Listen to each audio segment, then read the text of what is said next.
I'm delighted to be here with such an illustrious pattern, and may I introduce them. To my far right is Christina Paxson, the president of Brown University.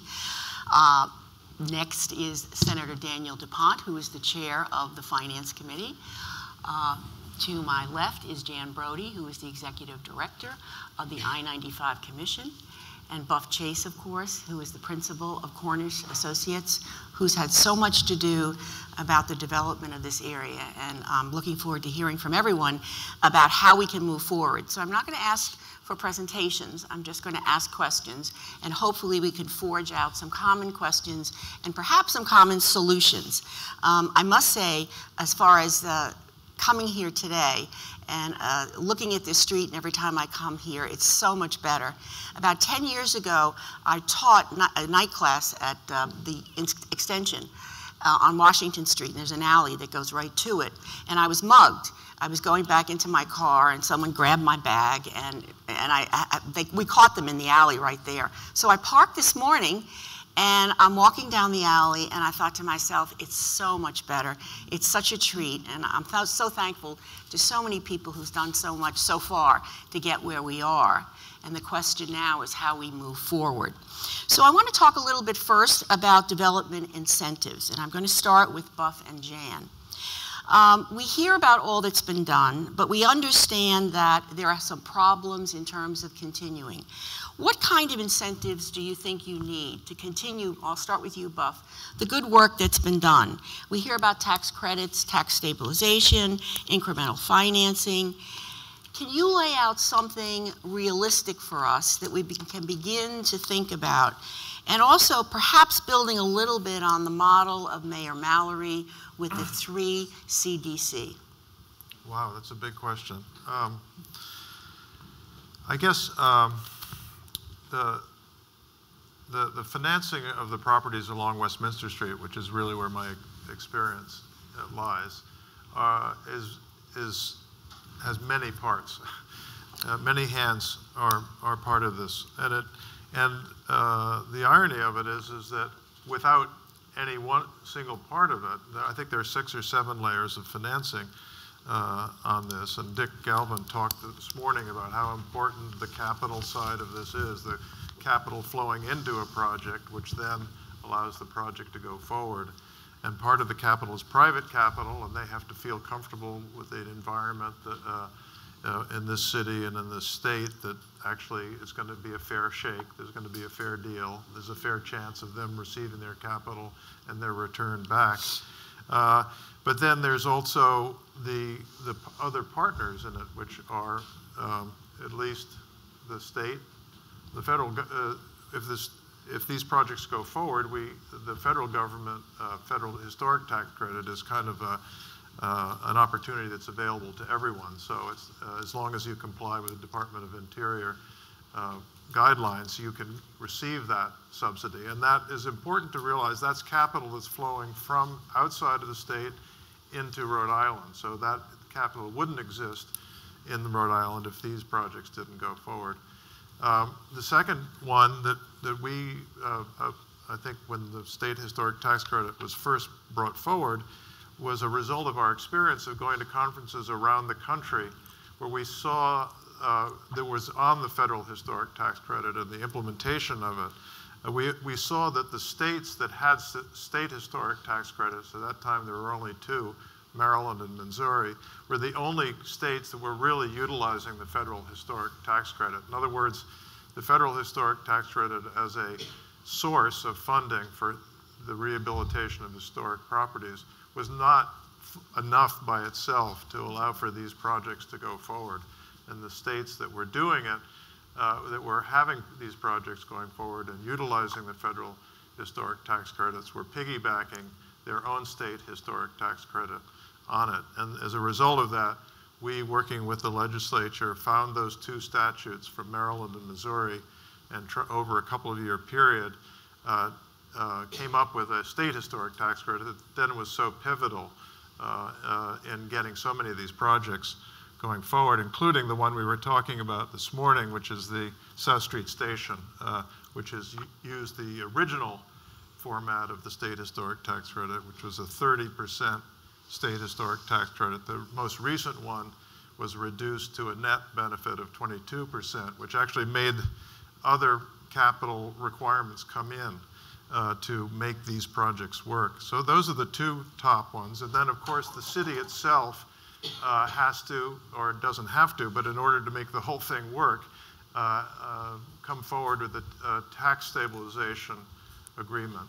And the tax stabilization allows both the private capital side, the developer, and the lenders to the project to see visibility of what the property taxes are going to be over a period of time. And they've been in the 10 to 12-year range. And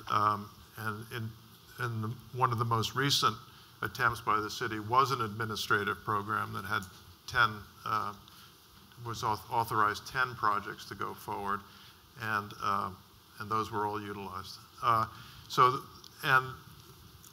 The tax stabilization, at least in our experience, made up somewhere between 5 and 7% of the total capitalization of a project. So even though it was relatively small in size, it actually leveraged 15 times of what the investment was by the city. So most people that can make an investment at which it produces 15 times the benefit are feeling pretty good about it. But for some reason, we don't feel good about our tax stabilization currently. And I'm hoping that will improve with the newly elected mayor and his leadership. So then, in addition, the Rhode Island Foundation, along with others, created the Down City Partnership, which provided second mortgage or subordinated debt financing, which was also in the 5 or 6% range. So these things are many layers. And as Lucy has stated a couple of times during recent conversations here in this forum, is that we have not reached the tipping point yet. I use the word, or the metaphor of priming the pump. All of these projects are priming the pump. You pour water down a pump before it catches and starts working by itself. And in this case, I feel we're very close. It's hard to gauge exactly when it's going to be. The South Street Station will be an important new economic generator, but each one of these projects raises the level of the pond, and the pond will get to a point where the equation works. And I'm sorry I've taken so long answering the question, but it's very complex. Well, it gives us a base to work on. Right. And the thing is, the other thing I wanted to say was, I'd like this to be more of a conversation, so at any point, if anyone wants to jump in, please do that.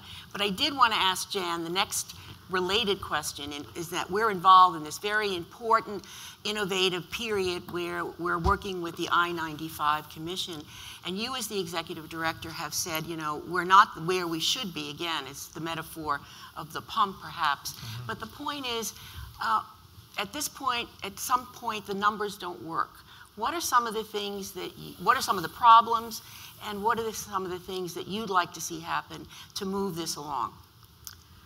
So I took this question as it's holiday season, as my wish list for Christmas. Mm-hmm. And before I go into what I am wishing for in my letter to Santa, I want to be grateful for a couple of things that have already happened. And one we heard about this morning. To have South Street Landing happening is going to change how the outside looks at Rhode Island and Providence. And that collaborations happen, big money happens, investment happens. We're very different. We don't have Stark tax credit. We don't have a tenanted building. I don't know if many of you were here for the presentation, but of the 5 things that go into a development project, we don't have too many of them. So we do have kind of a different challenge. So certainly South Street Landing. We also got Garrahy Parking Garage. And yes, we are complete champions of bike sharing and city walk and getting people out and on the street. Our interim use program is all about that. Get out there, see beautiful things, discover downtown, walk, live here. But people do drive, and we do need to have cars. And if you add parking on top of the otherwise gap in the number crunching, you add about $35,000 per space for structured parking. There just isn't room in a budget for that. So the fact that Garrahy got approved and is reliant upon, it will move forward as soon as 3 projects within a certain distance of 195 could move forward to beyond a P&S stage. That's an enormous statement to the world that the state is taking on some of the burden. And then the third thing that is already a present under the tree is the fact that the commission exists. And I would say that that was a bold move.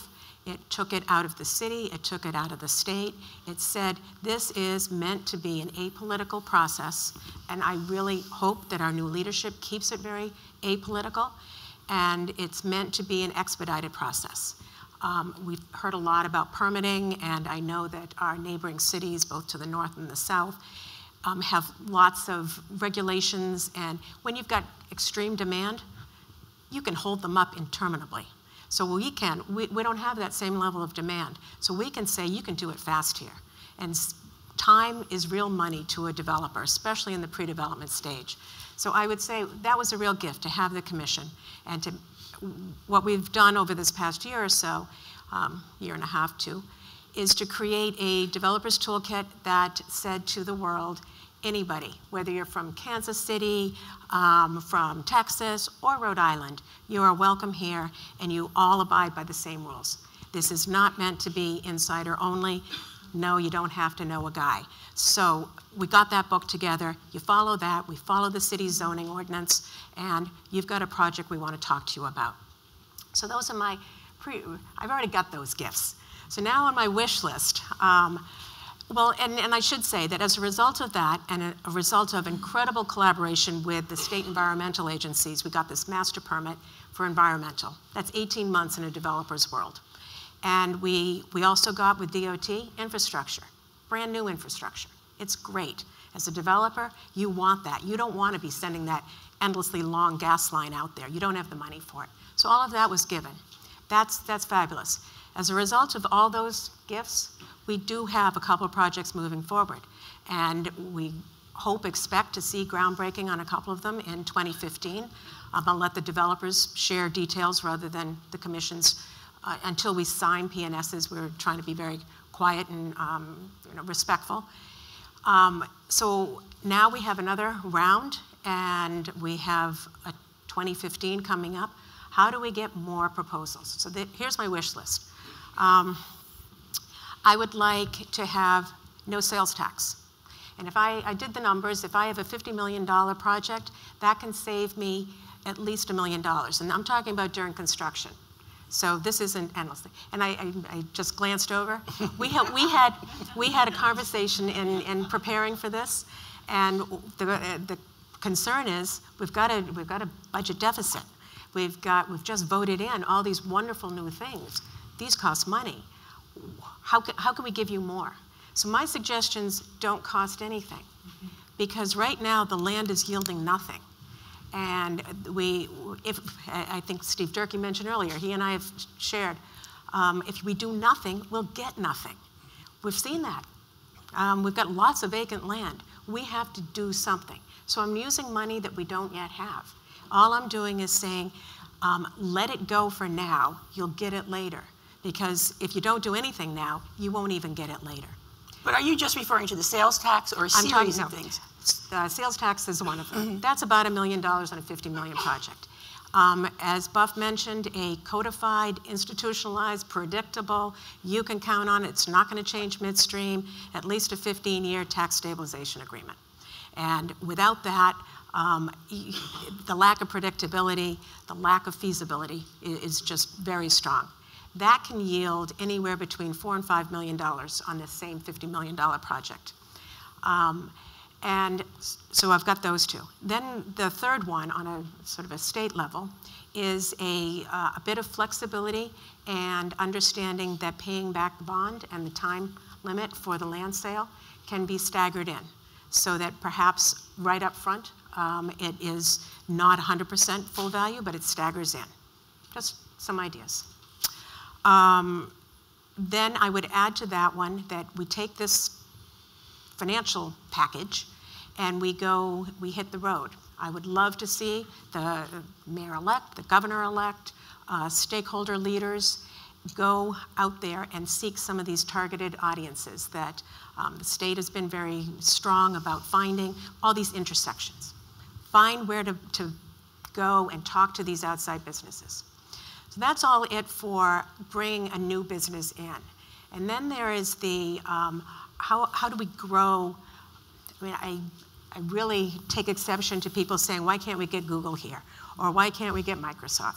What we want are the two guys or women that started Google back 25 years ago. We want, who are those two now? And let's nurture them. So I want to see an innovation fund. Boston has $1 billion over 10 years, that's Boston, but they put it in place 20 some odd years ago, back before Boston was killer. And so we're a tenth the size. We could do a tenth of it. And if you divide that by 10, you're down to 10 million a year. It's not staggering. And you don't spend it until it's matched. And you have an agency, some sort of group that monitors it, makes sure that it's accountable, makes sure that there really is bang for the buck in putting that money out there. Thanks. That's a good way to talk about those issues.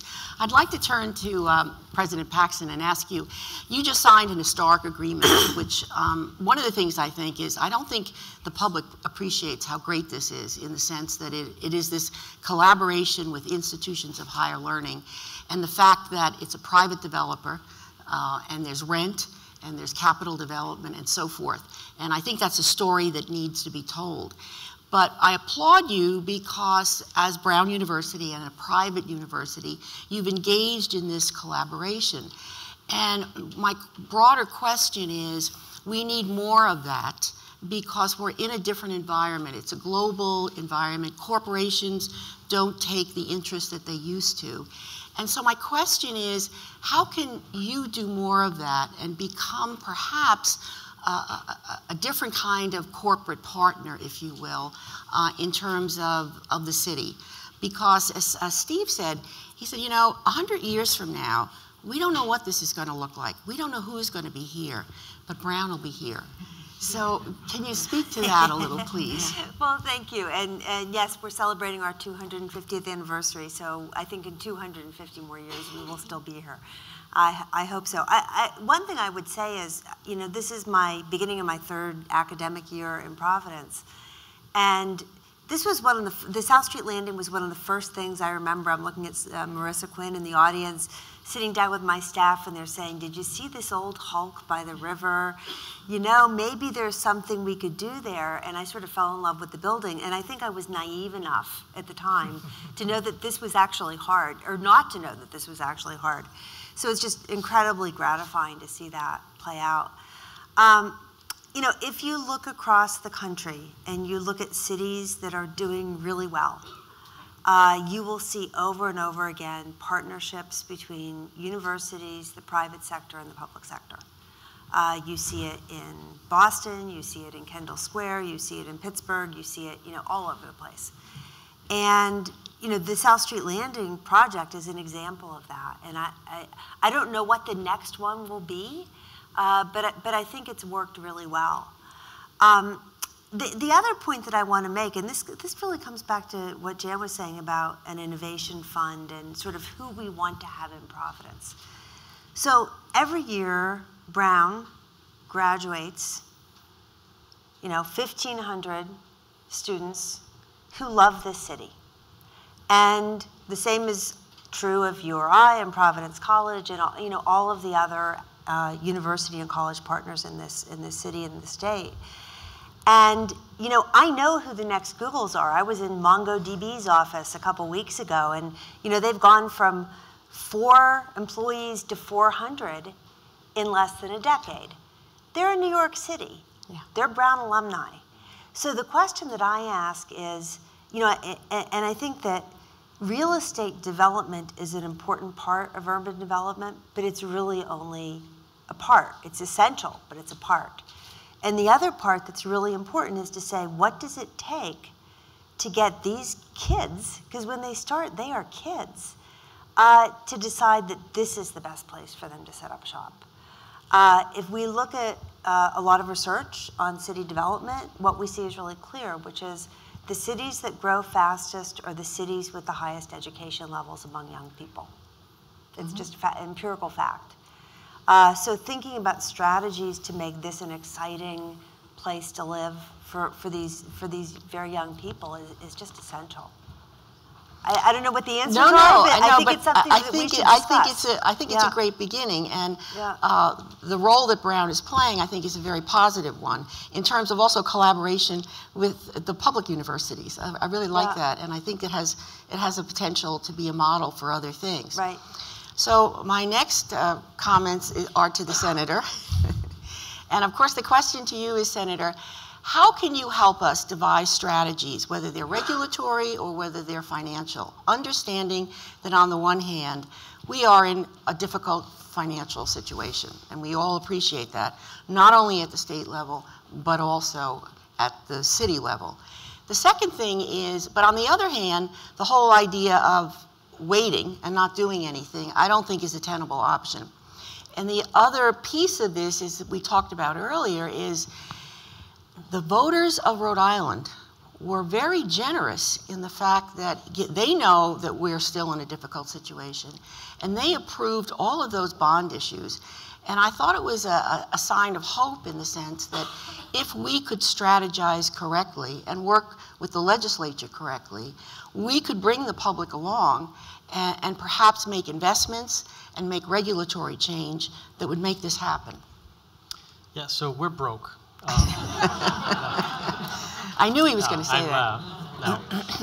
Well, I think that's probably a good place to start. When you look at the bond referenda that were just approved by the voters this week, I think they kind of run a span from something that's very visible and tangible, being the investment in the engineering school at URI, to something that's less tangible and more, I don't know if you want to call it philosophical, but it's the bonds for culture and creativity. It's a concept that, while economic too, in economic, but I think for the average voter, and this is not by any way a criticism, but I think it was something that's a little bit more abstract, and yet it was, I think, sold to them as an investment.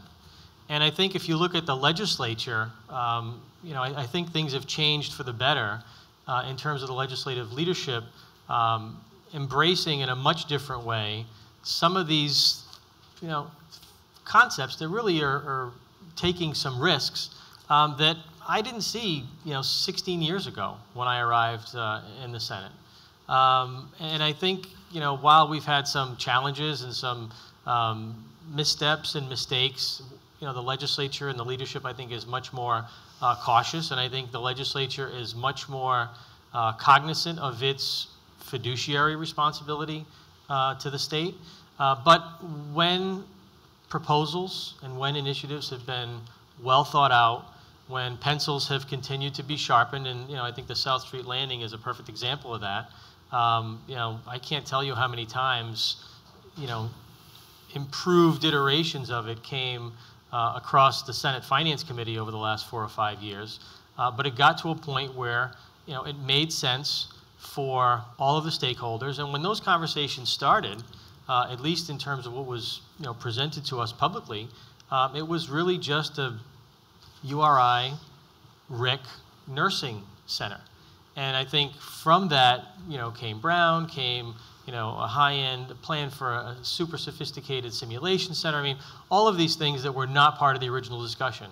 And while it took some time, and while some folks may have been frustrated that it took time, I think that time and that diligence and that real demand from both the Senate and House Finance Committees in particular made it a much better proposal that we can all now be, not only take credit for, but I think we're all going to be much better for it when shovels are finally in the ground and folks are actually moving into it. So I think, it was said earlier today that the legislature gets beat up a lot, and I don't think the legislature's out there always looking for credit, but I think that we've been much more diligent, learning from some mistakes and some lessons, and the strain of finances have also caused us to be much more diligent and much more detailed in what we agree to move forward with. And you know, the public-private partnerships and the input from the stakeholders is something that I think stakeholders may not necessarily appreciate how, you know, valuable that is to, you know, to legislators and to folks in leadership positions. Yes, we've got, you know, terrific staff, and we've got access to, you know, that type of talent, but, you know, the external stakeholders, if you want to call them that, you know, you're out there every day. You're seeing what's on the front lines. And while all of us have, you know, our own non-electoral lives, you know, you see it from a much different vantage point than we do. And so that input and that expertise is something that, for me anyway, and I think I can speak for my colleagues, is really invaluable. Let's just move to, taking these comments, let's move to some specific issues that we could talk about. Everyone, sort of the elephant, the little elephant in the room anyway, is the historic tax credit. My understanding is that it was put in place, it was relatively stable, it was changed, that the South Street situation, that project wouldn't have worked if they applied the new standards. And so is it realistic to expect that we can restore that tax credit in a kind of stable way? And also, my understanding is so that the money comes in, they don't have to pay the money up front, that there's some relief there. And I guess connected to that question is there a way that we can educate or convince or come together in understanding that how you calculate the economics of this is not just what's written down on the bottom line, but what happens down the road on the back end? And I guess Christine's a trained economist, so you might want to talk about that too. Senator? Well, I think, you know, again, getting back to the tangibles and the things that we can see and touch, the outcomes of the historic tax credit are, you know, evident all around us. Sometimes it's difficult, you know, from a budgetary perspective to actually, you know, figure out specifically if the state outlays $25 million hypothetically, you know, in credits, we know that generates economic activity, and there are models that say, you know, certain, or that will say that there's a certain multiplier effect to it. But in terms of revenue back to the state, you know, are we getting $25 million back in all these different revenue streams, or is it something more or something less than that? That's still a challenge that we have, and I'm not sure you can ever, you know, figure out what those real numbers are unless you were to literally, you know, track, you know, every expense and what revenues are generated from those, which would be incredibly burdensome, and I don't suggest that, you know, we do that. But that same challenge applies to things like the film tax credit. I think that's when you're talking about a tax credit and the state literally, you know, writing a check, so to speak, much different than what Jan was talking about in not applying a sales tax to, you know, certain items that are purchased. And we've had elements of that in the past with something called project status, which were projects that were, you know, approved by the Economic Development Corporation, and they received that status where sales taxes would not have been paid. You know, that's something that, you know, while you may not be able to quantify it, you're also not, as the state, you're not expending, you know, that. The next level of that, which we have to figure out a solution to, we as, you know, number crunchers, is how we can better account for some of these things. So, you know, if somebody introduced a bill, you know, the first day of the legislative session that proposed to do exactly what Jan states, you know, our fiscal staffs and the budget office would come up with a fiscal note. Sometimes, I mean, they have a difficult time explaining how they arrive at that number, but that would show that it would cost X number of dollars to implement that. When the reality is that it wouldn't, because it's money in revenue that you're not otherwise generating. But we still have a responsibility to pass a balanced budget.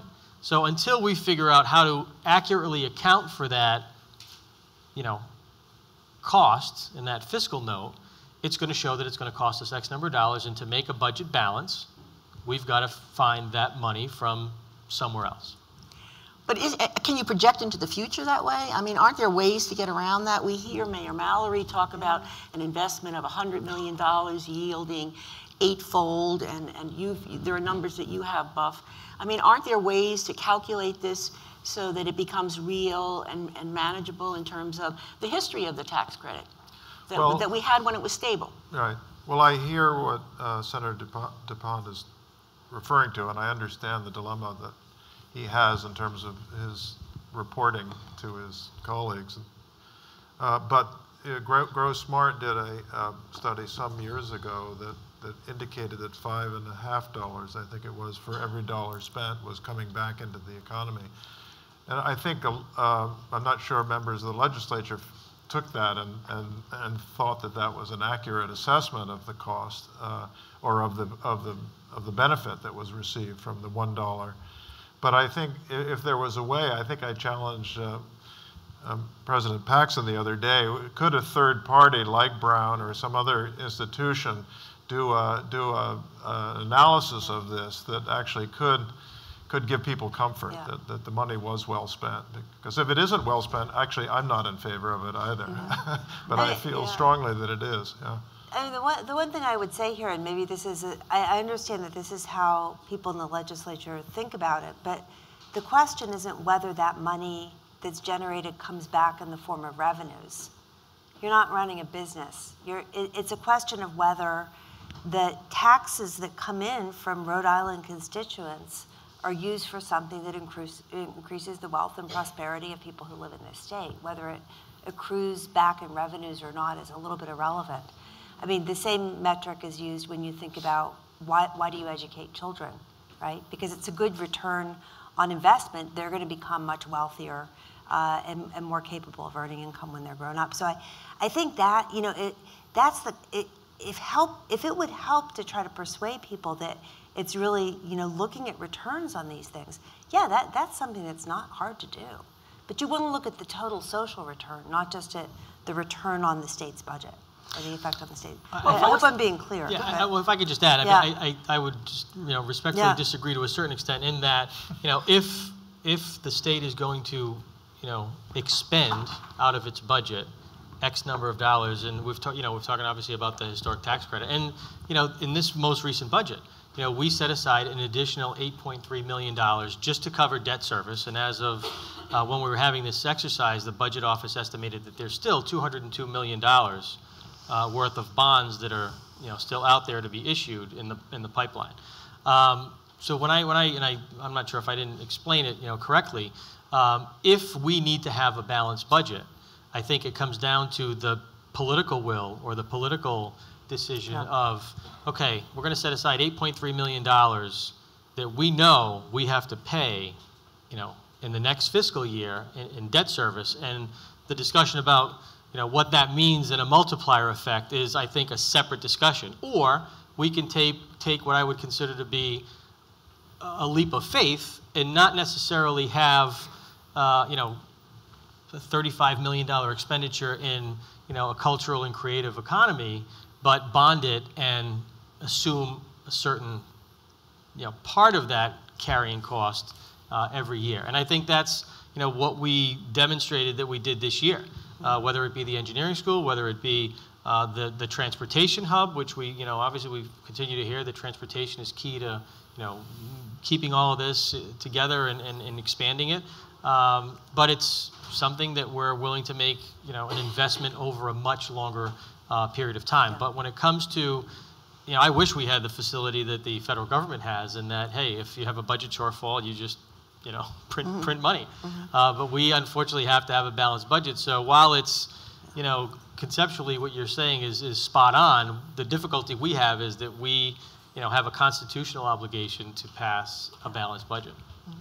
I wonder if we could actually, I mean, convene some kind of a group that you could suggest, Senator, that continues to study this beyond this panel, because it's a question that's, I mean, it's two sides of an argument that's been articulated before, but we need to get to the next step. If this historic tax credit is never going to come back, then we've got to find some other means of restoring our historic fabric, which is an asset of this state and this city. And, you know, so maybe something else has to give. But it was I felt it was a proven method before, you know, but if it's not politically viable this time, we should look for some other means. I mean, do you think it's conceivable that we will discontinue the historic tax credit at the state level? I don't think so. I think, it may be helpful just to shed some light on kind of how we arrived at what we did in this most recent budget. The House had actually a proposal to, increase the program. But there were still some unused credits that were available. And we took the perspective that, or the position that, we're not in any way opposed to the historic tax credit. I mean, if anyone's familiar with the Senate Majority Leader, all he wants to do is build things. We joke about that all the time. But there were still some unused credits. And so, we took the position and we arrived somewhere in the middle that was basically, let's see what the market is demanding. And if this new tranche that's going to become available, is oversubscribed, then obviously we know, and now fortunately we have a better tracking mechanism and some very talented people over at taxation if it is oversubscribed, then we know that there's demand, and we'll make a push to expand it in the future. So I don't know if that discussion's been misinterpreted or misrepresented or misreported, that somehow that there's a frowning on historic tax credits. I would say that that's absolutely not the case. But what we don't want to do is go out too far over our skis and there not be that demand, and then we're kind of stuck with something. Senator, could I just make another Sure, comment? please. Well, I mean, I want it to be a the thing that's conversation. so, I don't know, I was going to say frustrating, but it's not the right word. There is a moment here where interest rates are low, inflation is low, construction material inflation is not, and we have a massive unemployment amongst our construction workers in the state. So it does seem to be a time to solve this problem, whether it's through the state historic tax credit or through another method. So I would hope that somehow we could have this discussion. And I know the Senate is maybe considering some kind of a commission on this subject particularly. So that would be excellent. So there is the potential for a commission, and if we want to take an action step, trying to get some concrete, specific proposals, one would be to continue to pursue the idea of a stable historic tax credit that at this particular, as soon as possible, given the other economic situations that prevail. It'd be presumptuous of me to, I mean, I'm just suggesting it. No, we're talking about a commission yeah. to talk about it. Yeah, I'm not, yeah. right. How about the sales tax? Jan's proposal about the sales tax. I think that's another one that's very worthy of discussion. We've had a similar discussion with a section of West Warwick, for example, Senator Satchel, to revitalize that downtown West Warwick about not having sales tax on construction materials and some other things to try to breathe some life into down there. And again, I go back to, and I'll be the one to admit that I think whatever formula is used to determine what that will cost in terms of a fiscal note is incorrect. We've got to first figure out how to correct that or adjust it so that we're not constitutionally passing budgets that are out of balance.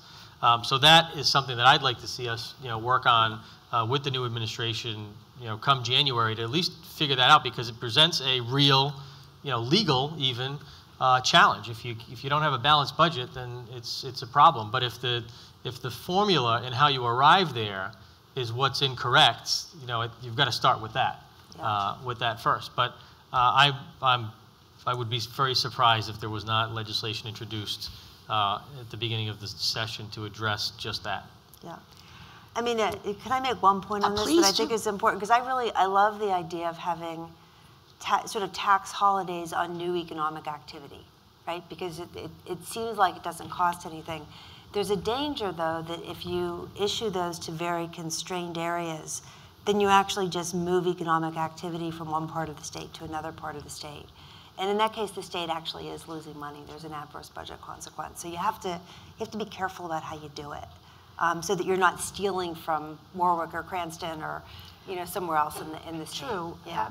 The mayor last night spoke about targeting and figuring out certain areas to put more effort, and then moving that around eventually. But getting a strong downtown ends up bleeding out into neighborhoods and beyond. And I would just, to this conversation, it gets back to, if we do nothing, nothing will happen.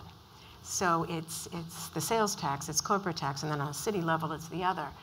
There's also some federal money that could be garnered. If we do nothing, we'll never pay back the deficit. And if 195, we don't have the benefit of even thinking about a historic tax credit. These other things are essential to getting anything started. And I would also suggest that there are certain product types that do come close to working now. And for some unknown reason, people aren't excited about them, being tourism and residential. They are, Lucy Searle has mentioned things like, we just got to get started. What's that tipping point? And right now, the articles about how great it is to live here, everything about this wonderful city, its architecture, its core, its size, its scale, people want to live here. You mentioned your recent graduates. Absolutely. They want to stay. And who knows what a job is? A job could be your living room with a laptop. We don't know what. So residential is an economic driver. And for some reason, that hasn't been portrayed as such. And just as we heard about parks being a driver, the creative capital, if you will, all of those do help the economy. So does residential. Let's get the people here. We need to grow the population. So growing the population and expanding our base as far as residents are concerned, are there any other regulatory issues that are manageable that we could talk about or we could propose that might move the project of expanding our base of residents and so forth? Buff? Well, at the risk of directing the wrath of the state fire marshal at us, I think we just have to say that there are ways of the regulatory process works in the state that are just really antithetical to efficient growth. And I'm hoping that the new governor-elect and the legislature can look at that and really make some relatively quick changes. Because as I come back to the fact that it's ripe now, the development, not only the development opportunities are ripe, but there are, one of the people at our luncheon today made the point that the cities that are really in this region, obviously Boston and New York, Brooklyn, et cetera, being the primary ones, are way overpriced. And capital is looking for return. And real estate, commercial real estate, and residential real estate is investment real estate. Capital is looking for that. We would be very attractive to outside capital, pension funds, all the kinds of places where capital resides these days in Rhode Island at this point. So if we can make our delivery process more efficient, this is really the time to be doing it. And I'm just, you know. Yeah, no, we want suggestions, action points. Right, sure. Let's look at the bigger. Well, just okay, the only sure. reason I pick on the fire marshal, Sure. it's a totally understandable process. We had our horrible fire that everyone knows about a number of years ago. And as a result of that, a lot of regulatory new fire policy came on. And it's just very, very, very redundant.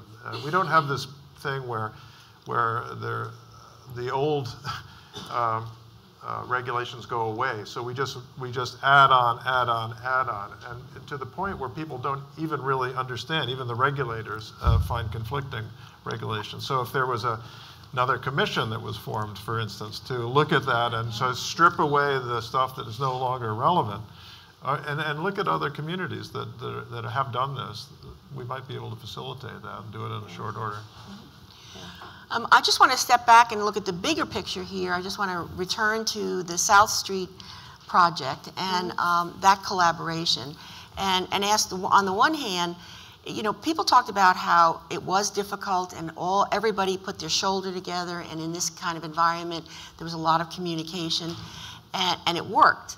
But beyond that, my question was, can it work again? I mean, are there other models that we can come up with? Brown is a little different, but the whole idea of the state not building buildings, and using private development money and that kind of thing seems to me, a model that might work. in the future? And how can we also bring in private capital?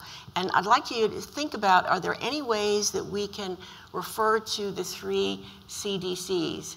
I mean, obviously we're not Cincinnati. They have a payroll tax. It's a very different structure from that point of view. But the idea of creating this public-private consortium with money that will give leverage to continue to do some of the things we should be doing in this very excellent environment for that. Can we talk about what kinds of things we can do to recreate a model like Cincinnati or close to it? Cincinnati certainly had I think it's got 30 board members who are all from corporations. We don't have that kind of a corporate base. So we have to be, we were talking earlier about who is here, and clearly the institutions, banks, other stakeholders and leaders. And I'd like to bring it to even as basic a level as a 3-way partnership on maintaining what we have. You've all heard me go on and on about this. If we don't have all of our beautiful assets on a continually maintained and managed basis, then it doesn't matter that we have a beautiful park or that we have beautiful art projects around. If the railings are bent and twisted and everything's graffitied, it's Central Park in the 80s. And we heard Adrian Benepe talk about how that changed with a three-way partnership. So that form, that structure, regardless of what it is, and their mission could be broad or it could be as specific as open space, maintain what we have. Well, that's one piece of it, but I'm thinking more of the development aspect of it. I'm thinking more of private and public cooperation in terms of generating capital. I mean, are there any pieces of that we could push for in terms of creating a consortium? Right. I think the 3CDC right. is a really good model. Obviously, our scale would be different. The other aspect of it was, I think it was called the Cincinnati Private Equity Fund. So we've actually had discussions in the community about approaching institutions and individuals about investing in we called it the Revitalization Fund, but let's call it the Providence Fund for a working title. Or it doesn't even have to be Providence. It could be the Rhode Island Fund. I'm not sure what the right scale is.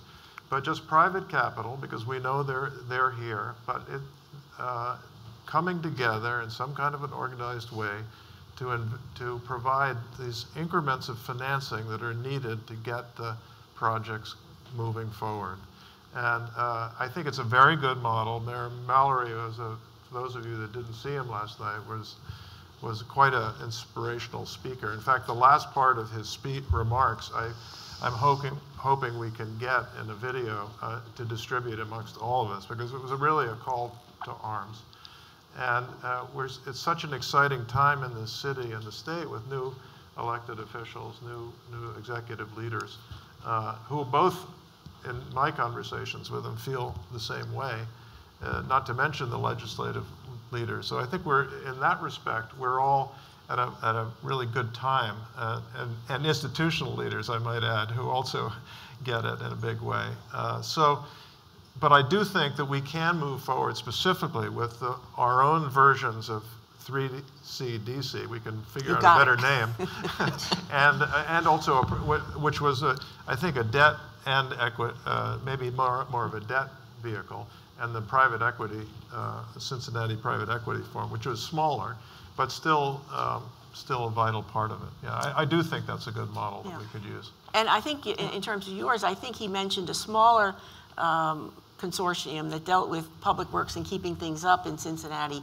It was the United Way, I think, and a couple of foundations. Mm-hmm. But for us, would we start with the Providence Foundation, the Rhode Island Foundation?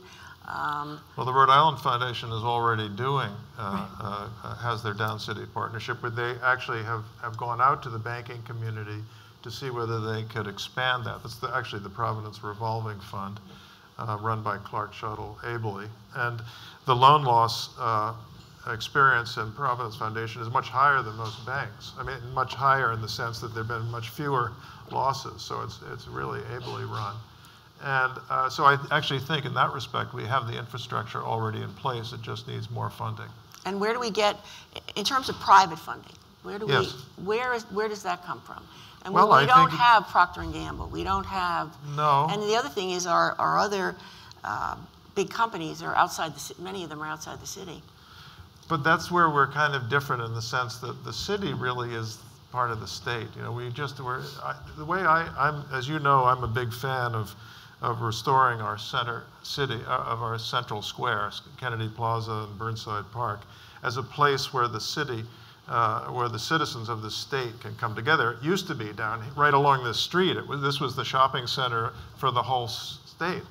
And when I was a kid, I used to look at they used to look at the metropolitan area of Providence, which went out into Massachusetts, and it was 1 million people then, and it's 1 million people now. So our state's population is 1 million, so it probably doesn't include the people in southern Rhode Island as much as it does the adjoining towns in Massachusetts. But we have 1 million people who are shopping. This is their trade area. And so I think these mechanisms, like the public realm, which is what Jan was referring to, if we can keep it not only well-maintained, but full of programming. Another thing that the mayor said, and Fountain Square, I think he said there was something happening every night, and this is in Cincinnati, the central square of Cincinnati, with something programmed there every night. So there was always a reason to come in. We were at luncheon with the mayor-elect, Alorzo, today, and one of the things that Mayor Mallory said was, well, one of the things that I took on was to be visible in the downtown often in restaurants and other institutions. So I wasn't sure quite what his reaction was, whether he was eager to be visible in the downtown every night. But it was the kind of thing that the political leadership were available, and whether it's in the central square or in a restaurant or in a bar or in a place like this. We're not that many. That's we always say, we're not that many of us. We can communicate. I mean, the whole thesis of the get-together here this morning with the folks around South Street Landing was collaboration. It was two things: collaboration, almost brought tears to my eyes, really, and trust. That was the other thing that they talked about. That they had been working on this project for as long as Chris said, 2.5, 3 years, but they had come to trust each other. In other words, the project was bigger than any one of their institutional goals, and so and if we can use that kind of momentum to help Jan get her project started and to get the continued revitalization of this center for 1 million people, I think we can do it. And so in some ways, it's not a tangible thing. It's a will thing. It's that we can will it if we're up to the task. You know, the one thing I would add too about South Street Landing, and maybe this is a good analogy, is while it did take a lot of trust and a lot of, will just to make it happen, when you actually look at it, the program that is designed for that area is just perfectly aligned with the missions of each of the participating institutions. So a lot of this is not just about where do we want to develop, it's what are our assets, where are we going, how can your goals complement our goals. So to build that trust and start moving in that area, you actually have to start at a higher level than development through these discussions. And actually it's been great to sort of talk to Dave Dooley and Nancy Cariolo about what they want to do with their institutions, how it fits with Brown, how it fits with the medical school. And facilitating those conversations is a really important part of this whole process. And I mean, as we move forward, just in higher education, there will be other opportunities, one assumes, Absolutely. where we can continue this collaboration and the role that the state plays as what the properties are and so forth. So, I mean, I see that as a very positive model. I'd like to turn to the people in the audience and ask you to, oh, sure, I'm sorry. One thing in addition to what President Paxson said. I've said this publicly, and it's, I was a big skeptic of the original joint nursing proposal. And we had a few, roundabouts. But what really, sold it for me, and it's not because the President Paxson's here, I think it was very shortly after she came here, we had a meeting and in part was the discussion about Brown's master plan, and they went through the proposal, and there was a page that looked like something like it was a picture of the Twilight Zone. There were just lines all over the place.